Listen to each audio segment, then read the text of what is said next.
Today's subject is how to survive storms of negativity. And we all have challenges in life. We have good days and bad days. But there is a central part of the spiritual life that will help us to understand what negativity is and its importance in the spiritual life. It really is at the core of what we're trying to do in order to experience God's bliss and God's joy, and then to express that into our daily lives.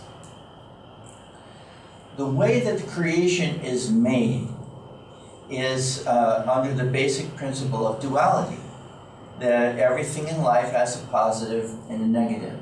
Everything in life, heat and cold. It has an opposite. This two sides of the coin. You can't have a coin with one side. You have the light, you have the dark. And you have calmness, you have agitation in the creation. The way that the creation was made is that it came from unmanifested infinite spirit. And from that unmanifested infinite consciousness of bliss, an outward flow of energy came. That outward flow of energy is called aprakriti. It's away from nature, or it's outward flowing nature. Prakriti is nature flowing back. Well, actually, I think I have it in reverse. Prakriti is that the creation flowing away from spirit into the creation, and then aprakriti is it flowing back into infinite consciousness. So remember, the principle is that spirit is infinite, and material existence is finite. So we go from expansion to contraction. We talk about the spiritual life as being directional. We expand our consciousness in meditation. We expand our consciousness in spirit. We contract it in the ego. And the reason we don't like living in the ego is because it makes us smaller. It limits us. And it identifies and ties us to our feelings in life. Feelings that give us what we describe as generally happy and sad. And in that duality, we also say positive and negative. Positive is happy, negative is sad. But these are terms that have to do with heat and cold, the creation outward. In spirit, there is no, when we experience spirit, we experience peace and rest without that duality. The goal is to go back into the ocean of spirit that has no suffering, that has no limitation. So when we talk about the goal of the spiritual life, we're talking about going into a deeper and deeper level of non-duality.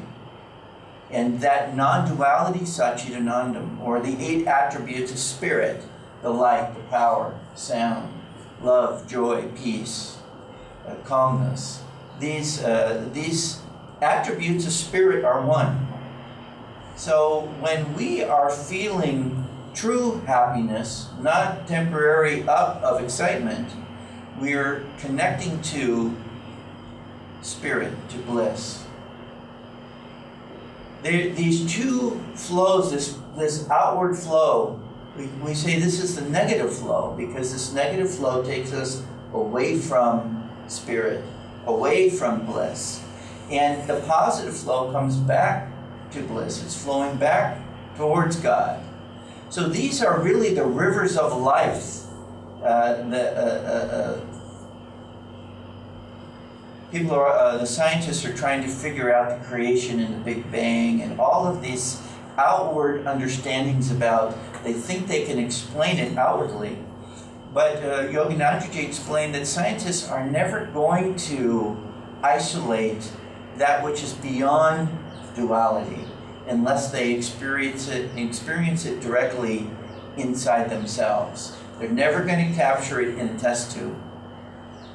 But we have the test tube of our own consciousness, and we experience these dualities in our egos, our feelings, the things that we like, the things that we dislike. And in the spiritual life, we're trying to transcend that. And the way to do that is to understand that these two powerful flows of energy, that which goes towards limitation, and this flow of energy that's going towards expansion in spirit, these are powers that we want to attune ourselves, that we want to ride, like the Ganga, like all of the rivers of the world, this powerful flow of divine consciousness that made the creation.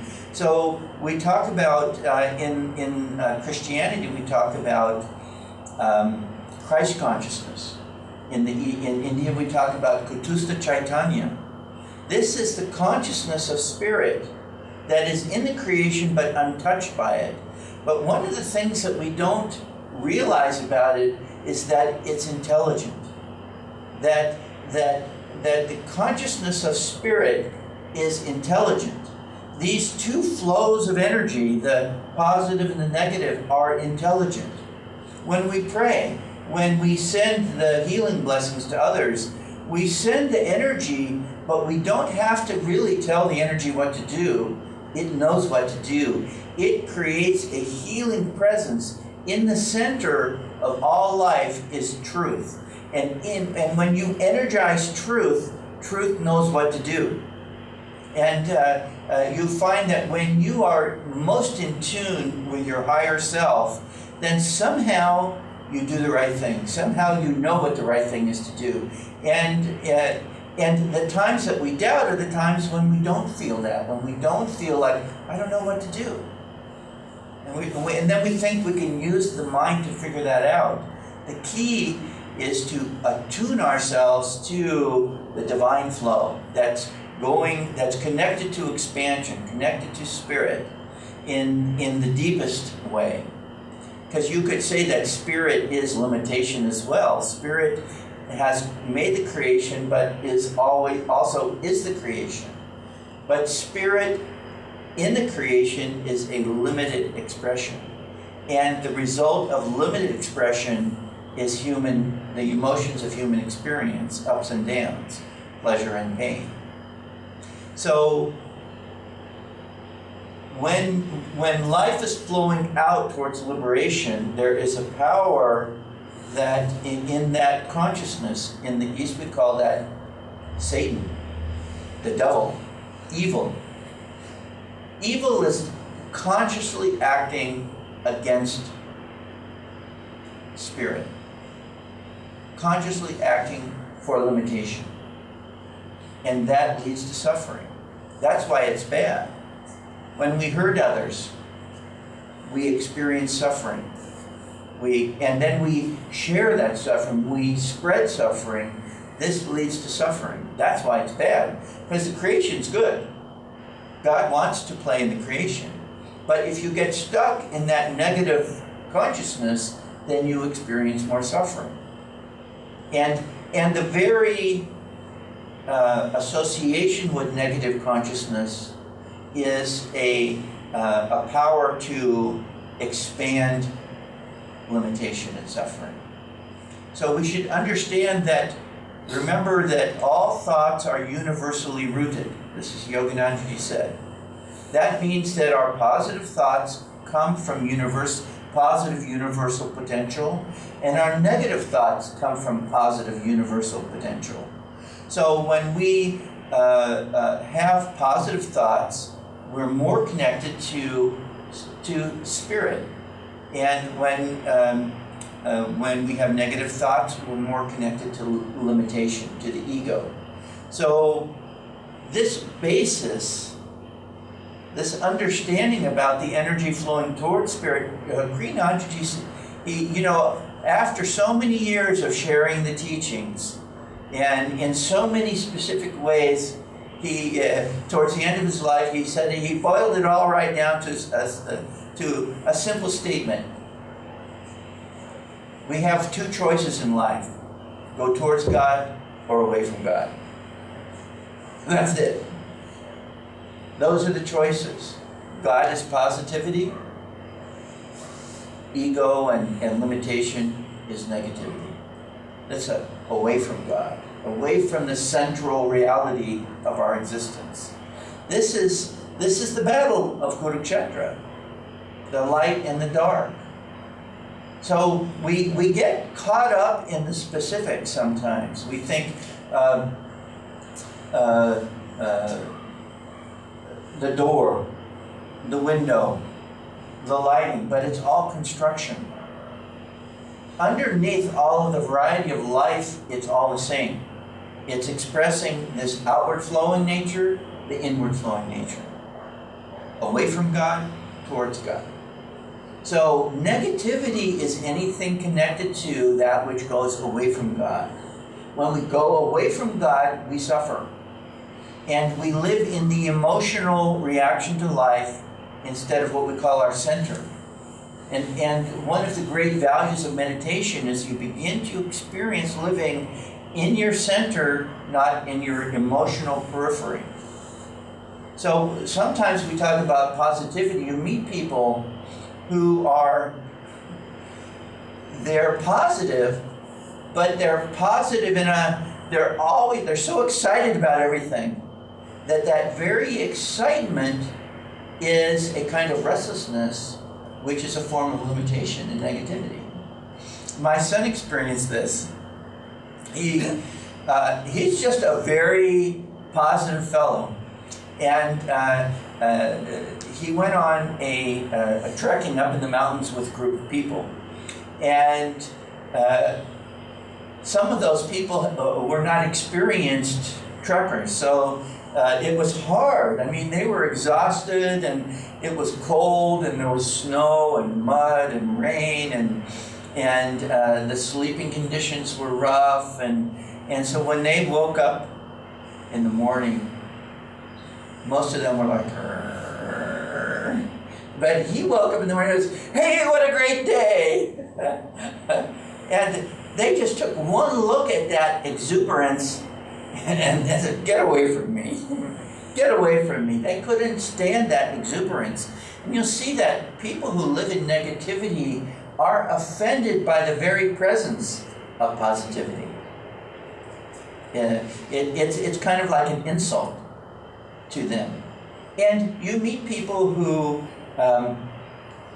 live with a consciousness of criticism, of looking at what's wrong with everything in life, and then people like that are usually not conscious enough to perceive that they're creating their own world of unhappiness because they've connected themselves to a negative view of life. And it isn't that we shouldn't see that the door doesn't fit properly in the frame, but we shouldn't have negative feelings about that. This is the difference between discrimination and judgment. When we judge things, then we attach our ego like or dislike to it. Even likes can get us into trouble.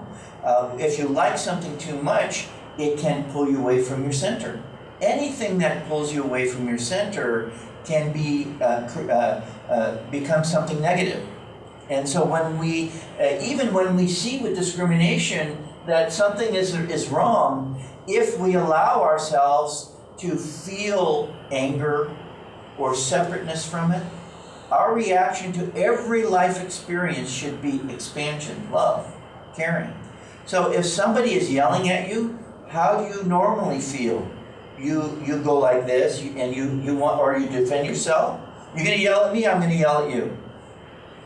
Or we might experience fear. We might be afraid of somebody yelling at me, or even getting physical. Those reactions, they lead to not feeling comfortable. They lead us to be in tune with the negative flow. If you think about the reactions of the great saints to all forms of outward discomfort, even-minded and cheerful. Now that doesn't mean they go around saying, "Stab me again, go ahead, give me another one." But there's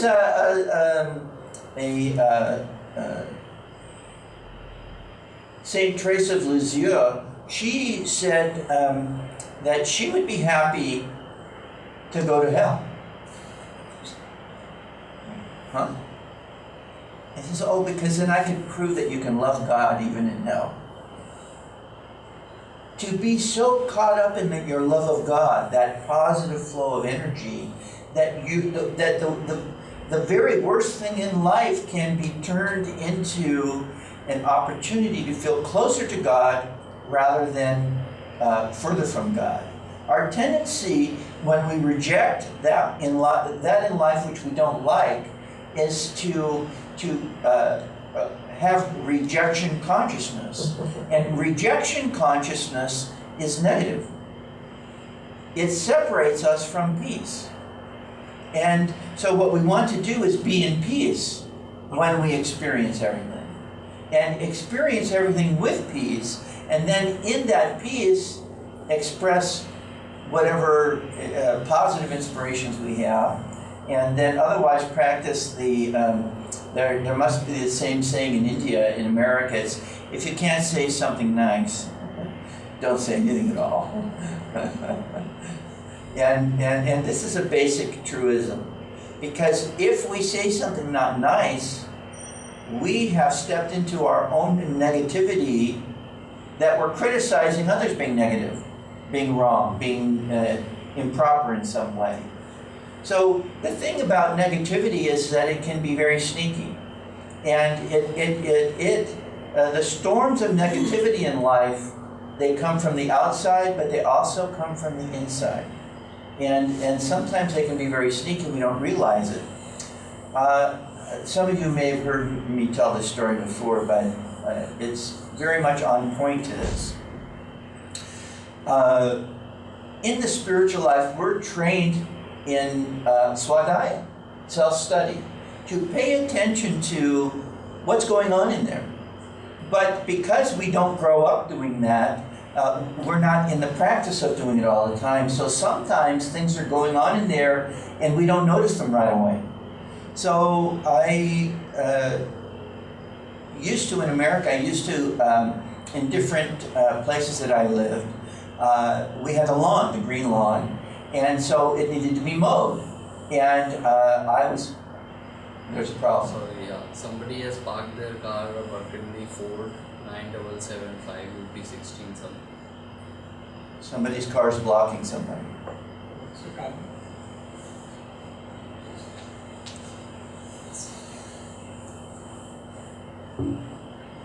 So, mowing the lawn. So, I had to mow the lawn. And I don't mind mowing the lawn. At least I didn't think I minded mowing the lawn. But one time I noticed when I was mowing the lawn that my mind got into what you might describe as a merry-go-round, a circular thought, a negative thought. And it was just going around, and it wasn't the subject of the negativity, but it was just this kind of and I noticed it, and then once I noticed it, I put my mind on something else, and it was okay. But even some years later, when I lived in a different place and I was mowing the lawn, I noticed it again. I noticed it. And then I realized that whenever I mowed the lawn, for some reason, my mind went into a circle of negative thought. And I thought it was strange because I didn't really mind mowing the lawn. It wasn't a job that I felt a personal dislike for. Maybe I wouldn't choose it to do it, but I wasn't unaware of it being something that I disliked. Like I dislike raisins in oatmeal. Okay, that I would say that's a preference I don't like. Separately they're okay, but just not together. That's a personal preference. If I allow that to make me unhappy, then it becomes an attachment.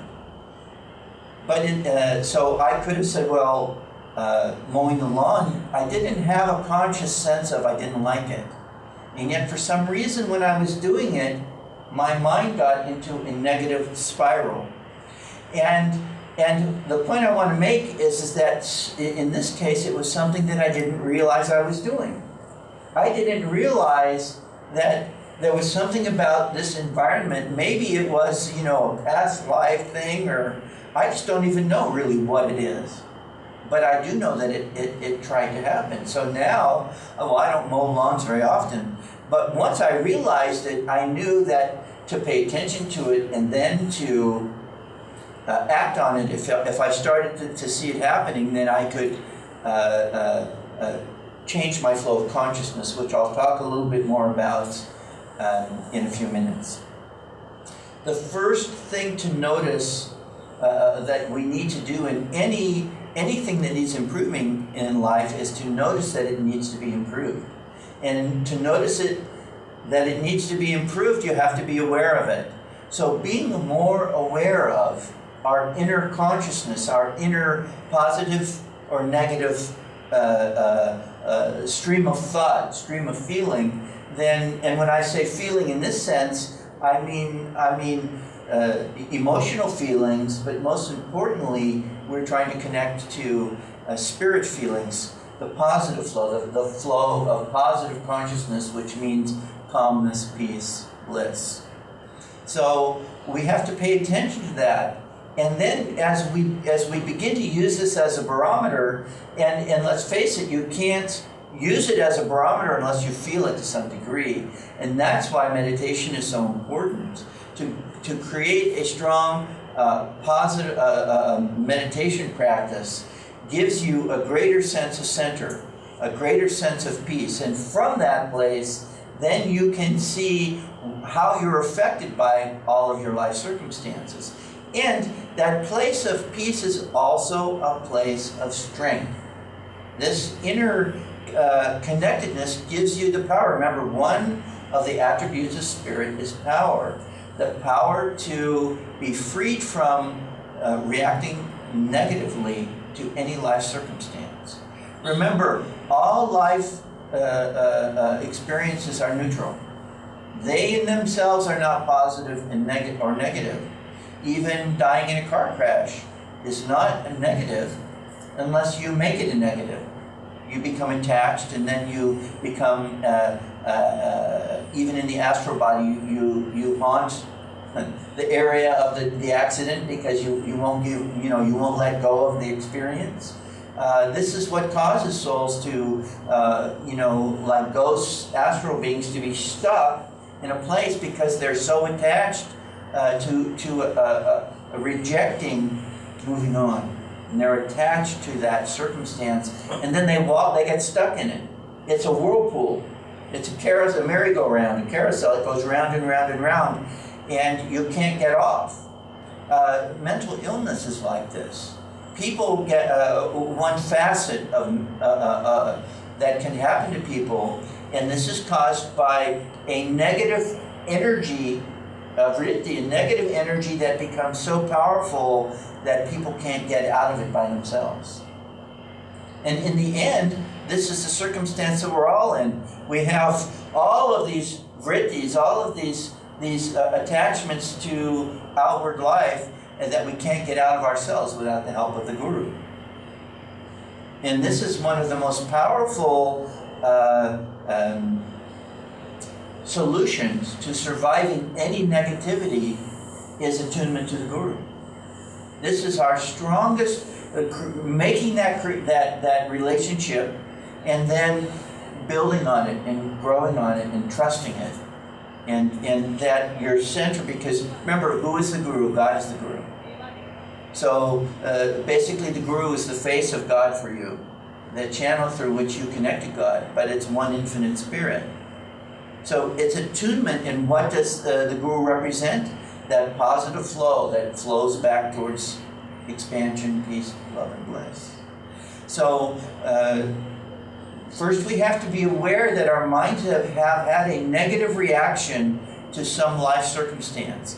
A visible circumstance, something that we can understand, somebody's yelling at me, or I just got a flat tire and I'm in a hurry, or my body's gotten ill and my life's on hold until I figure out what to do about it.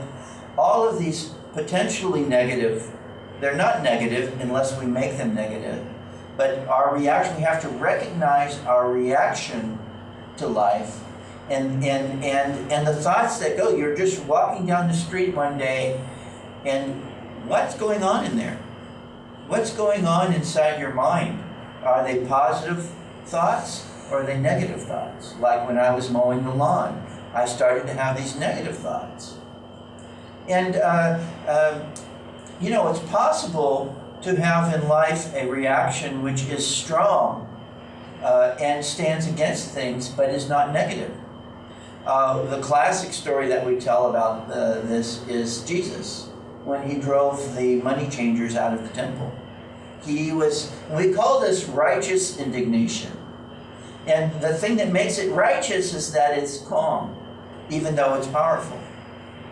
And it might look, it's energetic, it looks on the outside like he's angry, but it doesn't mean that he's angry inside.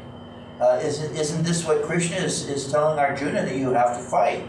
You have to stand up for truth, but you have to do it in truth. How do we stand up for truth in truth? By expressing it with love. You might say tough love. Sometimes you have to be tough, but it has to be loving. And in that consciousness, you can be even a warrior, a soldier. And your enemy, you have to give them tough love. But you don't have to hate them. And if you begin to hate your enemy, whether it be a soldier or your boss or your spouse sometimes, or anyone in life, a rival of some kind, if you hate them, then you have gotten off the positive flow towards God and stepped to some degree onto the flow away from God. And all of us we're seesaw, we're going back and forth all the time. And the saints, you become a saint when you're only going in one direction. You're only experiencing that positive flow, that divine flow in spirit. This is what we're trying to get into. So we have to be aware that our mind is turned negative, and then we have to understand that the way to get out of negative consciousness is to once we've recognized it, is to apply a strong flow of energy in a positive direction. Remember the story that Kriyanandaji tells in The New Path, when he had missed Master, and he came up with an excuse to get near him so that he could hopefully have a conversation. And so he got the water bottle. And when he went to bring in the water bottle, he made a lot of noise to try to get Yogananda's attention. And he could hear Yogananda in the other room dictating or doing something. But he took as long as he could, and he made as much noise as he could. But it didn't work. So his intent in the beginning was, I love you, Master. I miss you. But the result was, oh, he hates me. He doesn't care about me. He got into a negative. I'm nothing. I'm worthless. And he got into a negative frame of mind. But then he observed that he did it, and then his solution was he said, I don't want to feel this. He went down to his meditation room, and he put his mind at the spiritual eye, and then he got consciously in tune with that upward flow, that positive flow back towards spirit. And he said, in just a few minutes, it was completely dissipated. This negative energy was completely dissipated. And then, of course, once that negative energy was gone, well, of course he's busy. Everybody misses him. He can't stop, and of course he'd love to, but he has a mission to do. I'm here to support him, not to distract him. And it all, completely made sense. And this interior battle is part of Kurukshetra for us. This awareness of which direction our energy is flowing. And it can be so subtle because we all see things in life that should be different. We see people acting in ways, even other devotees. I'll tell you,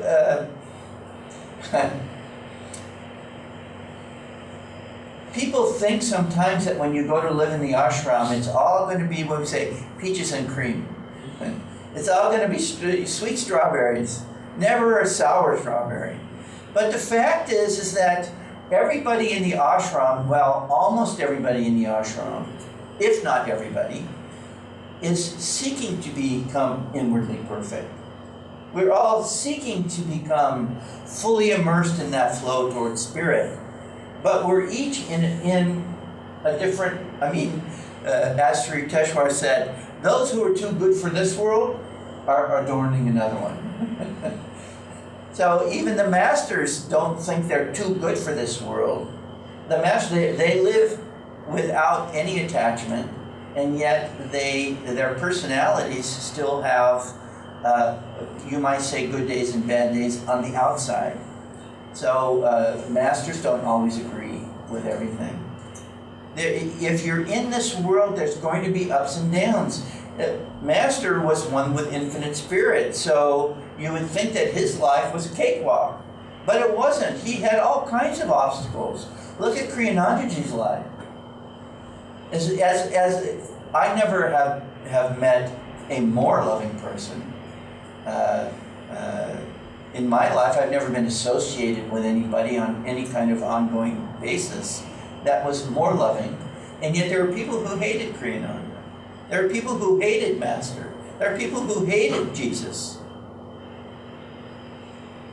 How could they have that conscience? Because they were on the flow away from Spirit. And some of them consciously get it, because the ego self-justifies this, and suddenly they think that they know more than anybody else. They don't know what they're talking about. But you can't tell them that. They have to go through it. And so we have to stay non-attached at all times and recognize that in every life circumstance there is the potential for unrest, for an earthquake, for a storm. And we have to stay in peace, in association with our connection to Spirit. That is our lifeline to positive well-being. And so we have to realize that storms, they come from outside, but they also, and even when they come from outside, the reality is what's going on inside of us. We have to be aware of our consciousness and then redirect it in a way that leads to a more positive connection. Sometimes if you can't do it right away, then you have to do it at least part of the way. So for example, somebody has done something and it makes you so angry that you want to punch them. You're so angry, you're ready to let them have it. Well, get yourself out of the room, out of their presence, so you don't have that opportunity to do it. It's like if you're an alcoholic and you keep alcohol right in front of you, there's a greater chance that you're going to drink it. If you can't see it, there's a little bit of distance. And gradually, but it's not enough just for it to be invisible. We call this suppression. You can't suppress ill feelings. But what you do is you take the very energy that is activating them, that feeling, and you shift it in that positive direction. So it's as if you have different colored lights, and you have a controller in the middle, and the red light is angry, and the blue light is happiness. And in life, it's like which one is getting the energy. It's sometimes they're both flickering, but it can be negative, it can be positive, or it can be flickering. This is the gunas: Tamaguna, Rajaguna, Sattva-guna. So in the middle there, you're flickering. You have positive days, you have negative days. The goal is to always try to turn on the positive, always trying to find. This becomes one of the Kriyanandaji in one of his tours across America. he took the theme of inviting people to participate in the great game. Life has a great game. And the great game is to get that it's a game and then to play it in the direction of bliss. Play it in the direction of happiness. We get that all of these life circumstances are trying to challenge us to be unhappy instead of happy. The negative side of life is trying to keep us limited. And the positive side of life is trying to free us from that negativity. But we have to play. And sometimes and when we're playing, we end up on the wrong side of the fence. We have to recognize it and give our energy, turn our energy, just like Kriyananda did, towards the light, towards peace.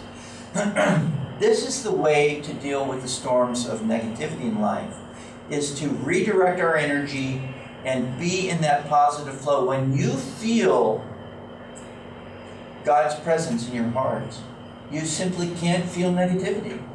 The light, the Master said that, and I think this is an Indian saying really, the light of a millennium, the darkness of a millennium in a room is instantly taken away when you turn the light on.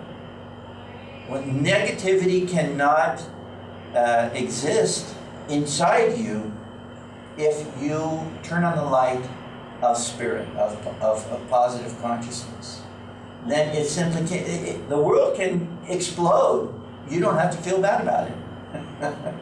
If God wants to explode the universe, well, God's will be done. It'll happen one day. Everything in the creation is temporary. Short temporary, long temporary is temporary.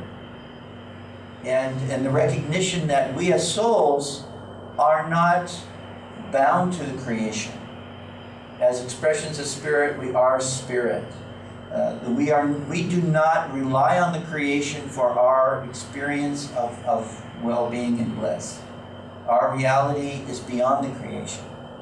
So the more we connect to that, and that becomes the reality of our consciousness, then the freer we are and the less affected we are.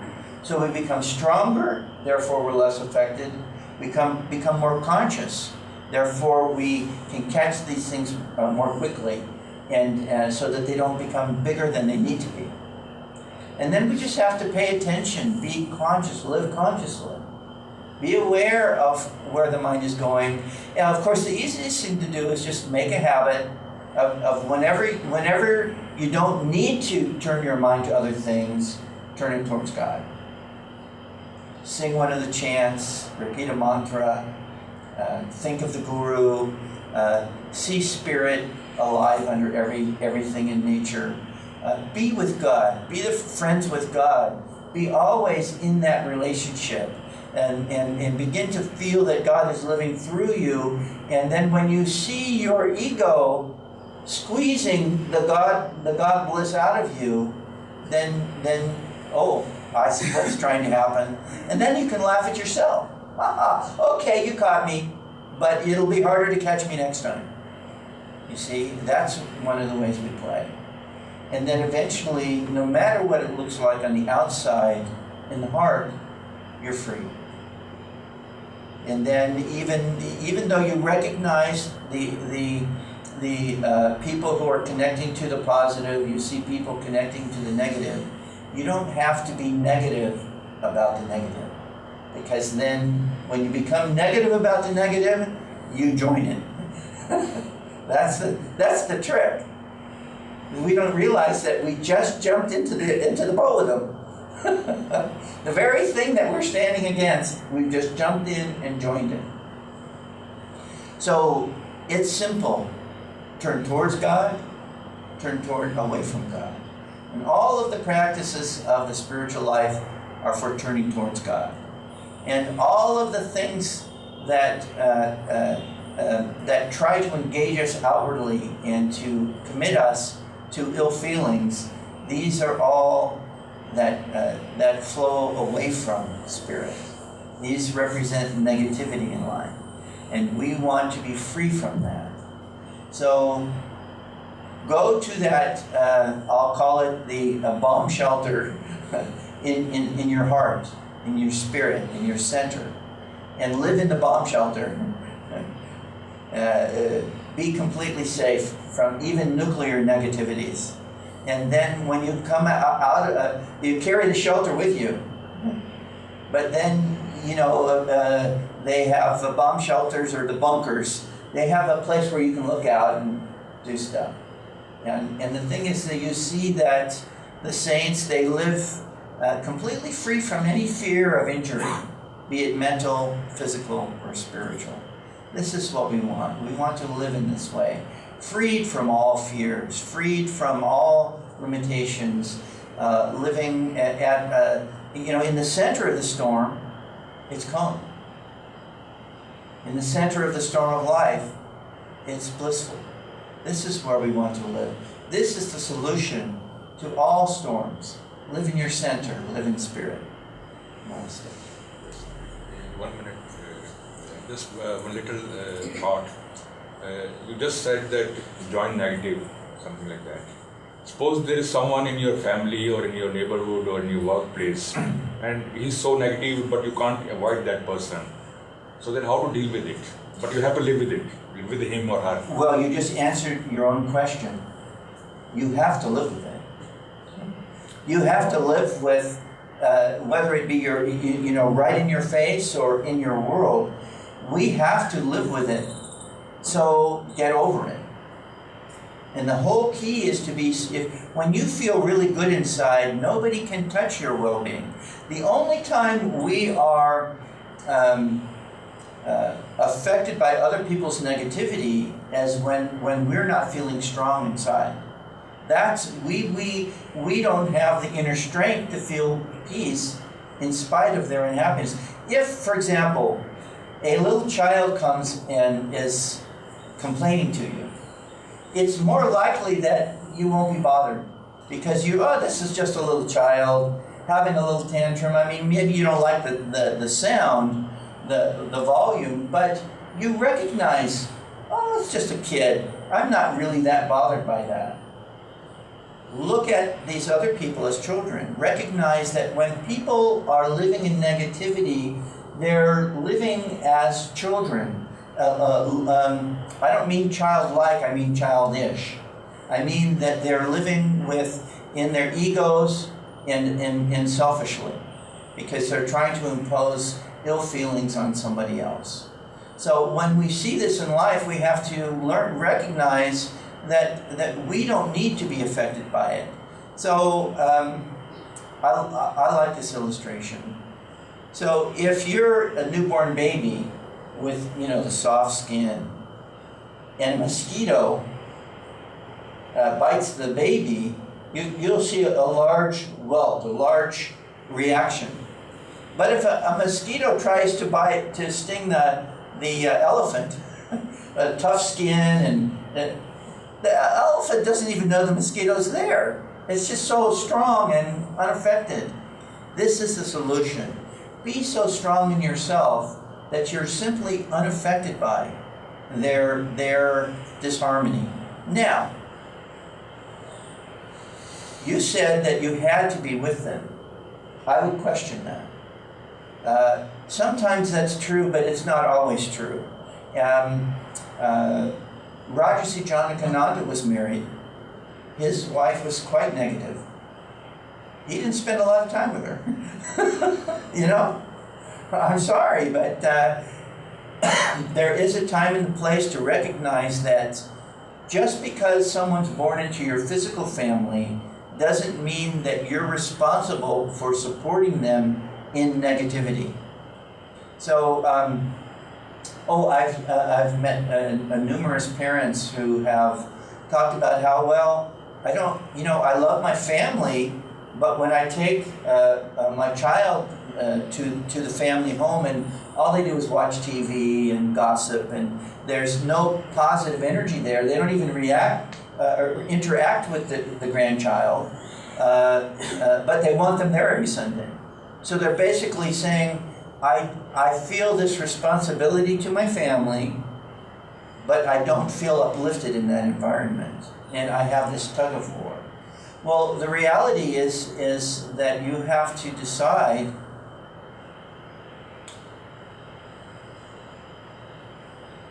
how is it that God is asking you to commit yourself to the light. This is one of the reasons why spiritual community is so important. When you realize that life doesn't need to be that way, you realize that you can live with other people in harmony most of the time, and that the disharmony is unusual rather than constant, then you realize that you have a choice. Culturally in India, it's difficult to make the choice to separate from situations that are not optimal. And in Italy, it's the same. And in many cultures, even Americans, we promote family values. But at the same time, I think in America, we realize a greater level of independence. And we're seeing this happen in India today, where because families are in different countries and such, they're realizing that you can't be with your family all the time. And that there's more than one reason not to be with them. Sometimes it's because you're being educated in another country. Sometimes your job takes you away. But sometimes people's negativities are so strong that you stand back from it, even keep away from it. But never judge it. You still offer your love. And one of the most powerful things that we can do for others is prayer. Pray for those who are causing you the greatest discomfort. Pray, especially your family members. But Swamiji, he didn't spend a lot of time with his family. His mother was completely supportive of his spiritual life. His father wasn't. But they lived in a different world. If they choose to live in that different world, it's their choice. It's not just your choice to be away. They're choosing not to be halfway. You see? So each life circumstance, we have to recognize that no matter how difficult the circumstance, if you choose not to love, if you choose to internally put any negative energy out, then you have become part of the problem. I had this challenge with my father. My father and I did not get along. And then when I was a teenager, before I really became onto the path, I cussed at him. I mean, I stood in his face and I said, I hate you, and I just let him have it because he was, we just didn't see eye to eye. And once I became a devotee, I realized that I had become the very thing that I disliked in him. The very thing that I disliked in him, I was doing. And this is one of the truths in life. If it really bothers you that what somebody's doing, it's a problem in you. Because it doesn't mean you should want someone to push the button to blow up the world. But you can't hate them for it. If you hate them, you still might have to knock them out of the way so they can't do it, but you don't want to hate them. You don't want to be small-minded like them and selfish like them. So, these family tests are given to us because they're big, because God wants us to be strong. God's basically saying, which boat do you want to be in? You want to go towards God or away from God? And again, going towards God does not mean rejecting your family, but it's seeing your family on a higher level and trying to heal that situation because you want to spend positive time with them, but recognizing that you can't impose it. They have to choose it, and you have to respect that. So one of the big challenges is when people become elderly, you want to help them, and they don't want you to help. My mother, when she got elderly, she got ill, but she wouldn't let anybody help her. And it's very difficult, you know? They're making bad decisions. And there's actually a point at which their health can become so bad that they're no longer capable of making their own decisions. And that's so terrible for the kids. Because to then be the boss of your parents and then have them complain about you know, and then suddenly you might be doing the very same thing that you thought they were doing, which is imposing your will on them. And you didn't want them to impose their will on you. So this challenge is still central. Be at peace. And then you get practical and creative and you pray, Lord, what should I do? And sometimes the decisions that God guides us to they're difficult. They're challenging. And they hurt us. But they hurt our emotions. And in the end, we realize that they grow our spirits. And eventually, I withdrew for many years from my father. And then eventually, I got over my side of it. And I was able to one day say to him, I said, Dad, I'm really sorry. I apologize for the many mistakes that I made when I was growing up. And I love you. And I said it absolutely sincerely. And feel that. And you have to feel it. It can't be fake. Say, hey, I love you. I will never let you do that to me again. But I forgive you and I love you. And then I learned to stand up. And even in the end, I'd say maybe a year and a half before he passed, he stood right in front of this far from my nose, and he yelled at me at the top of his lungs. And it was like graduation day for me.